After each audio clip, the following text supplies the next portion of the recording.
Olá, bem-vindo novamente a essa série de vídeos sobre as etapas do Apocalipse. Hoje vamos falar do julgamento das nações, aquelas que oprimiram o povo judeu desde a antiguidade, perseguindo, invadindo e levando para o cativeiro. Deus julgará as nações pela maneira com que trataram o povo de Israel, pois não se esqueceu e irá retribuir os seus feitos. O cenário é o seguinte: Jesus vem para a terra em sua segunda vinda junto com os seus exércitos, os arrebatados, que já passaram pelo tribunal de Cristo, os demais com corpos transformados e os anjos, para terminar com a batalha do Armagedon. Já vimos que ele pisará no Monte das Oliveiras, que se dividirá ao meio e se tornará uma grande planície, se unindo ao Vale de Josafá, ou Vale de Cedron, localizado entre o Monte das Oliveiras e a Esplanada dos Templos. Esse será o palco do julgamento. Os capítulos 12 e 14 de Zacarias mostram que os exércitos do Anticristo foram destruídos com a vinda de Cristo. Vou falar mais especificamente disto no vídeo sobre a Batalha do Armagedon, mas é interessante mostrar que Daniel já contabilizava o julgamento das nações em sua cronologia final. Depois de abolido o sacrifício diário e colocado o sacrilégio terrível, haverá 1290 dias.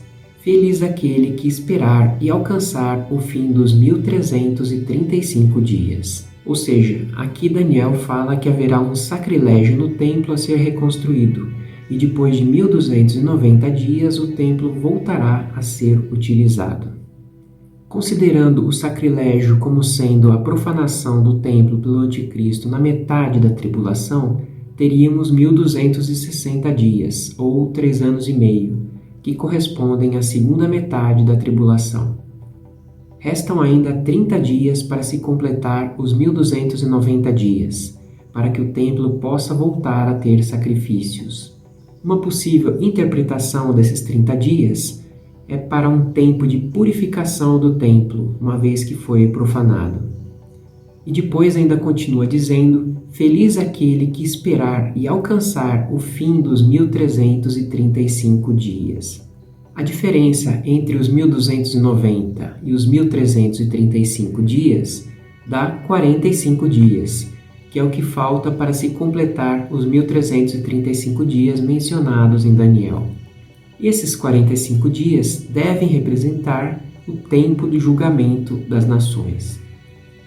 De qualquer forma, nesses 75 dias finais, haverá o julgamento das nações e o estabelecimento do reino de Cristo na terra para iniciar o milênio. E por que são felizes os que alcançarem os 1335 dias? Quem são eles? São as pessoas ainda vivas na terra, que não aceitaram a marca do anticristo e se converteram a Cristo. Passaram pelos 7 anos de tribulação e pelos 30 dias de purificação do templo e pelos 45 dias de julgamento das nações. Se estão ainda ali, significa que irão entrar no reino milenar de Cristo, pois não foram separados pelos anjos no momento do julgamento para irem ao inferno temporário, o Hades ou Sheol, no aguardo do seu julgamento final no grande trono branco. Ou seja, são justos sobreviventes do período de tribulação. O profeta Joel começa a esclarecer sobre esse julgamento das nações.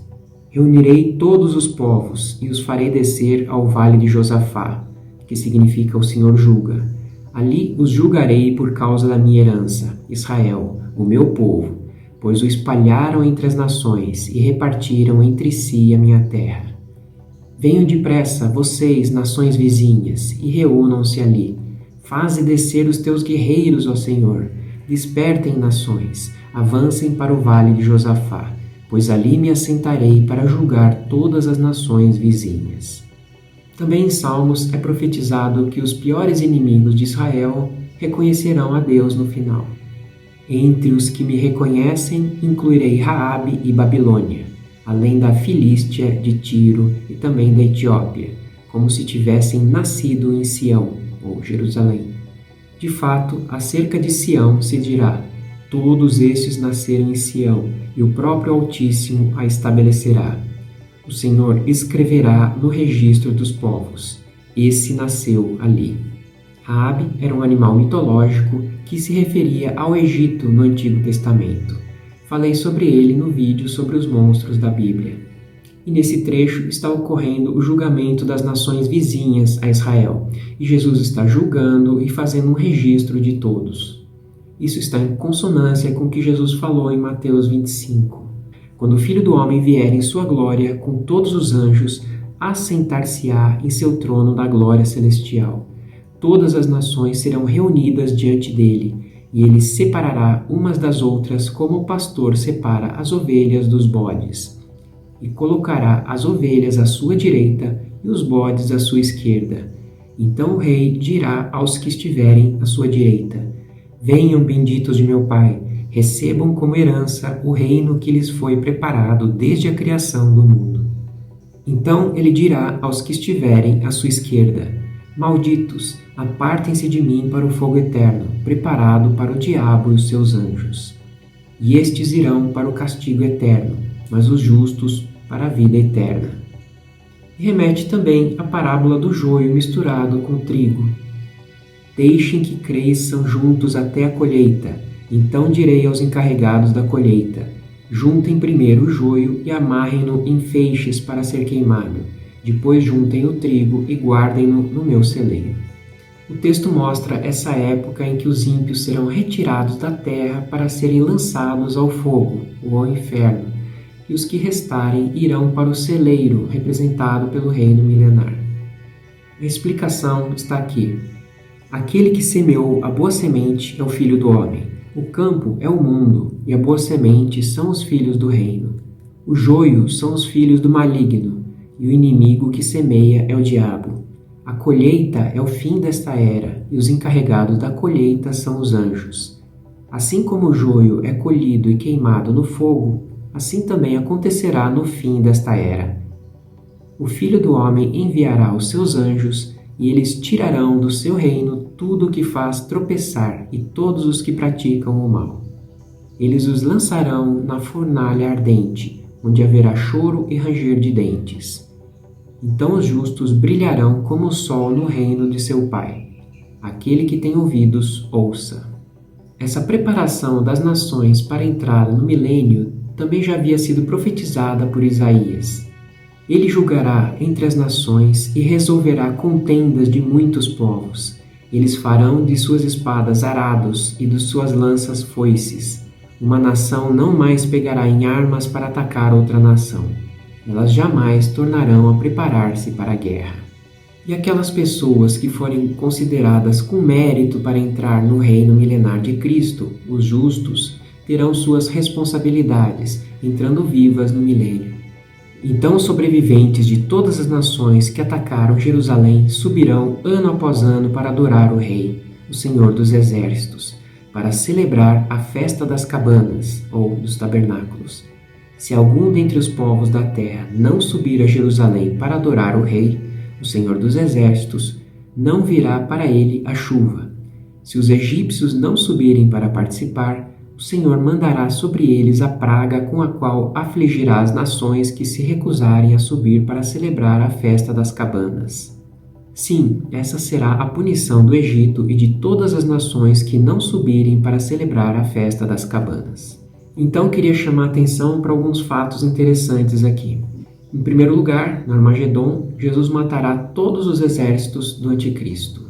Depois, no julgamento das nações, Jesus separará os bodes das ovelhas, ou seja, lançará no inferno temporário os ímpios, deixando vivos apenas os justos. Em terceiro lugar, entrarão no reino milenar, além de Jesus, pessoas com corpos glorificados, arrebatados e mortos em Cristo até o final dos 7 anos de tribulação. Em quarto lugar, entrarão os justos vivos que sobreviveram aos 7 anos de tribulação. E se entrarão pessoas vivas no milênio que aceitaram Jesus em suas vidas em algum momento nos anos de tribulação, como afirma Zacarias 14:16 que acabamos de ler, nesse caso, o arrebatamento não pode ocorrer no final da tribulação, porque não haveria então a possibilidade de ter algum justo vivo, uma vez que teriam corpos glorificados no arrebatamento, como Paulo escreve aos Coríntios. Eis que lhes digo um mistério. Nem todos dormiremos ou morreremos, mas todos seremos transformados, num momento, num abrir e fechar de olhos, ao som da última trombeta. Pois a trombeta soará, os mortos ressuscitarão incorruptíveis e nós seremos transformados. E por fim, esse julgamento das nações é diferente do julgamento do grande trono branco, descrito em Apocalipse 20, de 11 a 15. Vou detalhar melhor em outro vídeo, mas, grosso modo, o julgamento das nações julga os vivos, sobreviventes, e o grande trono branco julga os mortos. O julgamento das nações é logo antes do milênio, enquanto o grande trono branco é logo depois do milênio. Um é no Vale de Josafá, em Israel, o outro é no céu. No primeiro, todos estarão presentes, as nações ímpias, os bodes, as nações justas, as ovelhas e os exércitos de Jesus. No outro, apenas os ímpios e os mortos do milênio, que não passaram pelo tribunal de Cristo. Enquanto o primeiro é o julgamento coletivo, o segundo, o julgamento é individual. No primeiro, a ressurreição é apenas dos justos mortos na tribulação, enquanto no outro a ressurreição é de todos os ímpios. Ou seja, esse julgamento das nações tem a finalidade principal de selecionar pessoas que ainda estão vivas para entrar no reino milenar de Cristo, enquanto o julgamento do grande trono branco é, na verdade, o juízo final para todos os ímpios de todas as épocas da terra. Termino então com um aviso escrito em Provérbios. Quem cuida de uma figueira comerá de seu fruto, e quem trata bem o seu senhor receberá tratamento de honra. Uma vez que na Bíblia a figueira é o símbolo de Israel, esse é um aviso que diz que quem se importa com Israel receberá bênçãos de Deus no final. Acredito que tenha dado para dar um panorama do julgamento das nações e de suas diferenças para com o julgamento do grande trono branco. Espero que tenha gostado desse vídeo. Não se esqueça do like e, se desejar, se inscreva no meu canal para não perder as próximas etapas do Apocalipse. Obrigado e até o próximo vídeo.